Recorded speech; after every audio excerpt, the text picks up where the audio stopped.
Hello, how are you? Welcome back, or hello for the first time. I am here to update you all on my second appointment. Well, actually my third appointment, because I've had 2 appointments since then. One I wasn't aware was going to happen, and the second one, which was the one that I had on the 20th of February that I told you about in my last video. Before I start, I have to say a huge thank you to everyone who's seen my first video, who has commented telling me what they've been through and sharing their stories with me, and also sympathising with me and just generally talking to me, opening up and making me feel tons better, like tons better. I can't explain to you, because I'm not great with words, how grateful I am for all the responses I've had in the video and all the comments. I have read every single comment to this point, but new comments come every day. I've been on my Twitter where I've been getting DMs and stuff constantly, in my Discord I've been getting them constantly, and all the comments on the YouTube channel, on Instagram, they're everywhere, and I'm so thankful. Even to the people that I know in real life who have shared my video on Facebook. I don't tend to share this side of my life with Facebook, because Facebook is my general normal life platform. People on Facebook are people from school, people I used to work beside, people that I am friends with, people that I'm sort of friendly with, that I'd say hello to in the street. But you know how Facebook works, we kind of just don't delete people out of politeness, all that kind of stuff. So that's something that I don't share this side of my life with that. And this, for the first time ever, has gone to Facebook, and I'm sharing this side of my life now with Facebook. And so I'm getting people that I went to school with and stuff, and people who are friends with my friends sharing their stories and offering to add me into Facebook IVF groups and get further support that way. And genuinely I feel tons better. Well, yeah, I did feel tons better with all of that, and that has helped me loads with my life. I'm one of those fantastically unfortunate people where if I didn't have bad luck, I would have no luck. So going forward from that, today is the 1st of March, so I've taken some time to think about how I'm going to structure this video, because it contains quite severe information about my life. It contains, I'm going to talk about something that I am not 100% comfortable with the whole world knowing, but there's no way round about not telling the whole world this. I can't really continue in these videos without explaining this part. So I guess I just need to do it, because I've gone this far. I don't want to lie, I don't want to sugarcoat anything, because this is what I need. And I said in my first video as well, like, the reason I'm doing this is because it's not, I can't find the truth, I can't find how bad things can get, and maybe there'll be people out there that don't realise how bad it can get, or are going through what I'm going through and don't realise that it's common. So before I talk further about that, what I'll first do is take a drink of juice, because I'm very nervous. What I'll do is I will first address the things that I said in my last video, so that that's explained, because I mentioned that by the way, if you can see a string here, it's a balloon, because it was my birthday. Just in case you're like, what is that hanging for the chair?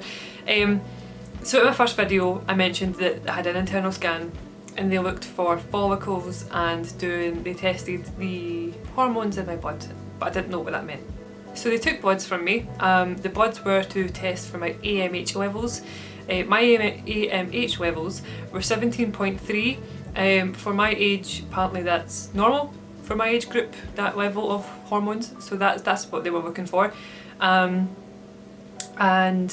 the follicles, I had 17 follicles when they measured them.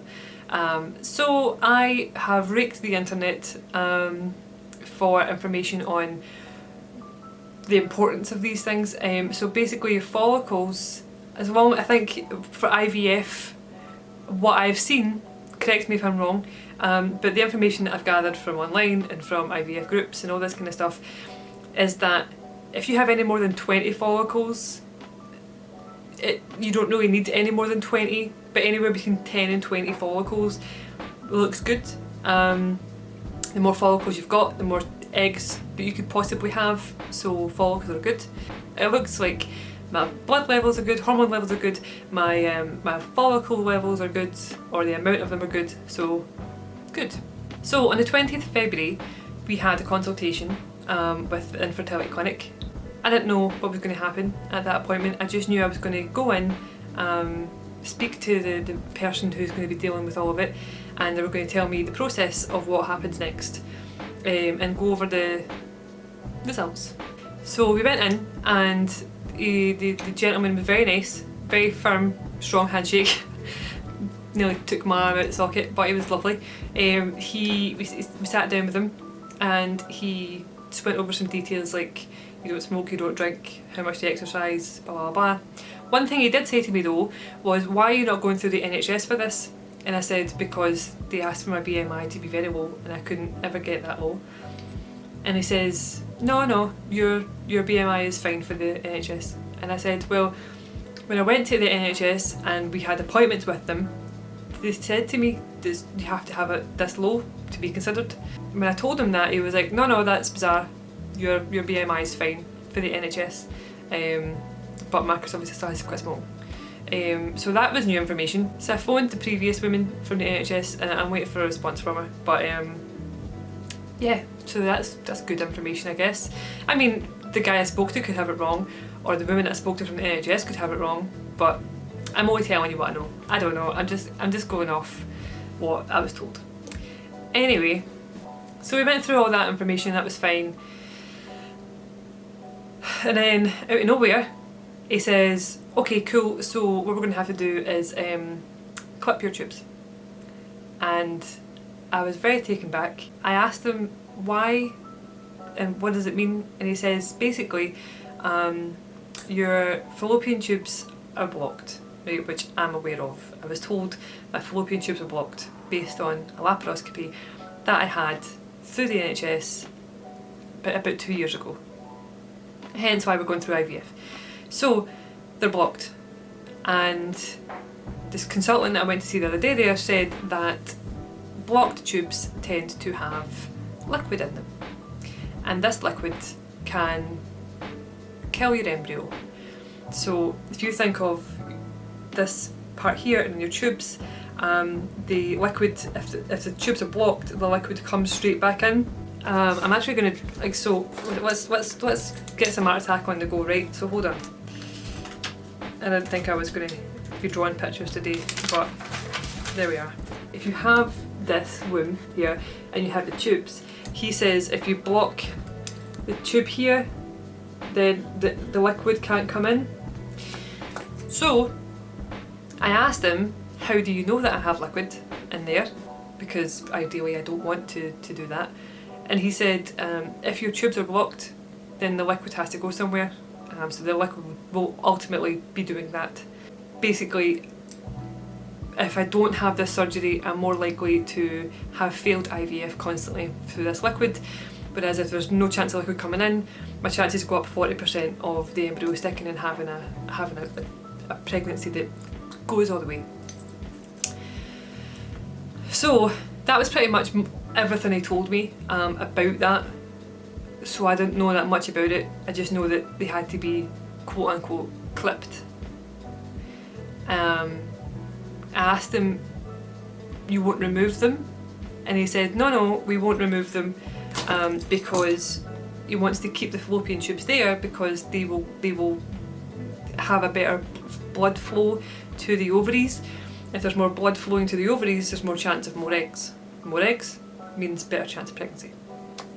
So I left very sad, very upset, because surgery and also not really understanding what being clipped meant. So on the 26th of February I went to a surgery appointment basically a consultation with a surgeon. The infertility clinic, the gentleman that I went to see, he wrote a big letter and stuff to everyone involved. So he wrote a letter to my doctor asking for some different things to be done. He wrote a letter to the surgeons asking for certain things to be done, clipped and stuff. So I printed that letter out, I took it to the surgeon. And I says to the surgeon, can you tell me more about it because I'm very confused. And he said, it's sterilisation. So I am being sterilised. So that is not information that I enjoyed. That felt like someone judo kicked me in the chest and winded me. It's not reversible. It's what women do to sterilise themselves so they don't have kids, obviously. So if you think of your fallopian tubes, most women get clipped at the end because it means that the eggs can't go through when you're ovulating, you can't have babies. Where they want to clip me is right at the start, or where the womb is, so right at the start of the tubes. So in doing that, it is 100% irreversible. You cannot reverse it.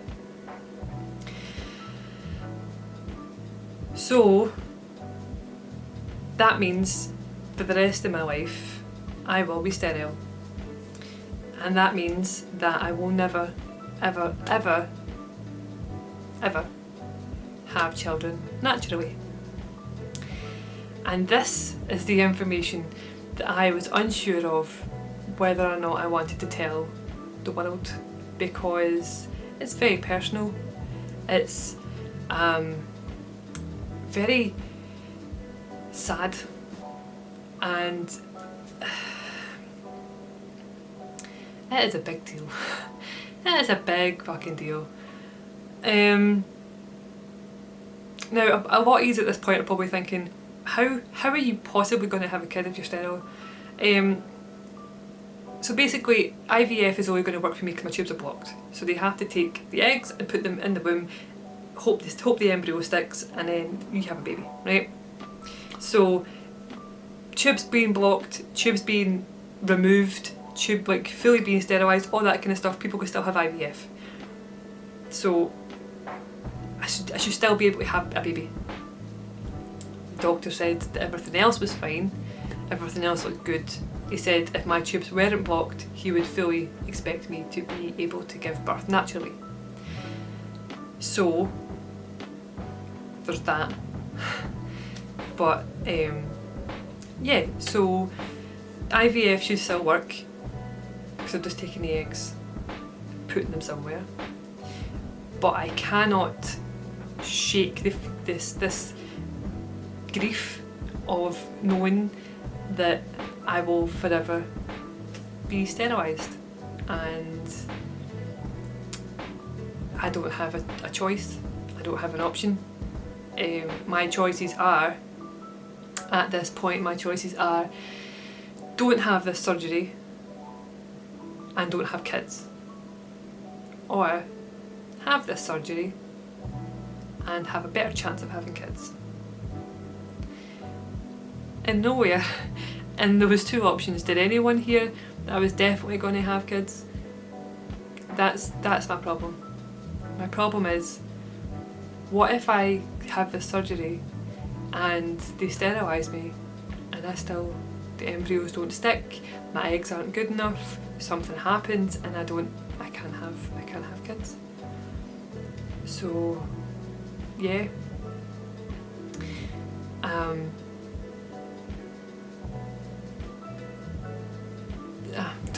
Don't know what to say.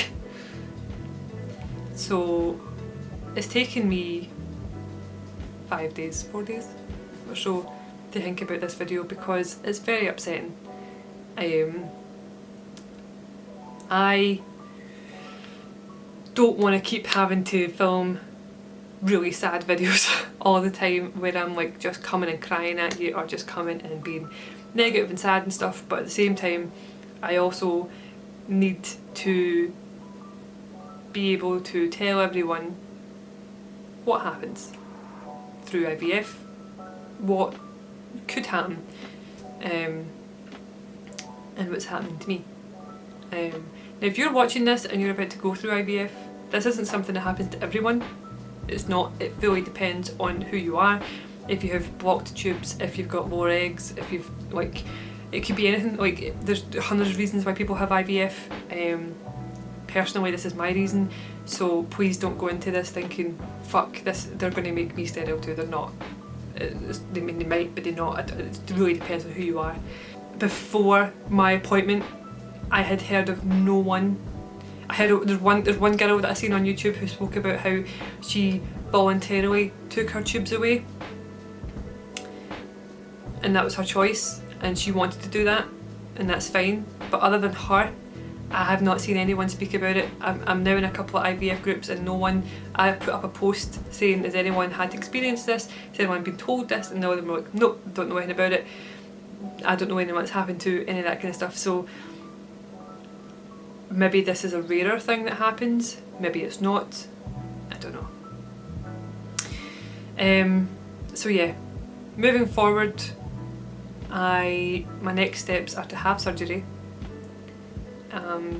Keyhole surgery, where they go in and they clip my tubes. They don't cut them off or anything. They're still going to be attached. They're just going to be fully cut, like closed, so nothing can come through.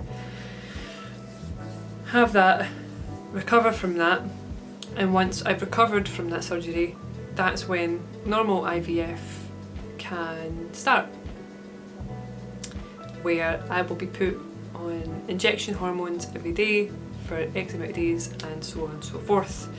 I have all the details of all of that, like what they plan on doing after the surgery, like how many days I'm on like medication for, what medication I'm on, like what happens, that full thing. I have all that already. So if you want a video with me explaining what actually happens like after the surgery and what will happen during my IVF, I'll do that. I'll also talk about the vitamins and stuff I'm on and the supplements and all that kind of stuff if you want. For now, I am just trying to come to terms with the idea that I am going to be sterilised.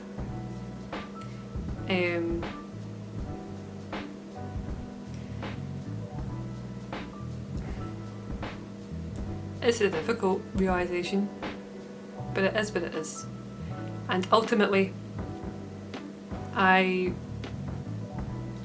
want to have kids, and if this is what I need to do, this is what I need to do. I just need to put my big girl pants on and get through it. So that being said, I'm going to go now, and I'm going to go bake. I'm going to go bake a cake, because that'll make me happy. I will update you again with what happens next. I'll probably update you before I go for surgery, which I think is about 3 or 4 weeks. So I'll update you again before I go for surgery and explain the process of IVF after that point. Thank you to everyone who comments on these videos. Thank you for all of your support, all of your kind words, everything. I cannot thank you enough. Genuinely, the support that I've had in the comments and messages after the first video were what actually helped me through the information from my surgery appointments. Having a consultation on the 20th, then that surgery appointment on the 26th, and both of those times being horrific appointments that made me very sad. To then upload the first IVF video and then get all of that support genuinely helped me so much. It helped me cope with that information. It helped me think more positively about the outcome of having that surgery. And yeah, a lot of the comments I got were success stories. People who are like, I'm an IVF baby, or my cousin had IVF and look at her twins and stuff, and being sent pictures and stories about people having successful IVF really genuinely helped so much. So that I couldn't ask for better, to be honest. I couldn't have asked for that first video to go any better than it did. So yeah, you guys are keeping me sane for now. Sane but still sad. Can't be helped, really. Anyway, I'm gonna go now. I'll speak to you again about IVF in a few weeks. Hopefully, for each passing video will be less sadness. I didn't cry in this one, so that's a good start. Yeah, I'm gonna go and I will speak to you all later, and thanks again for coming.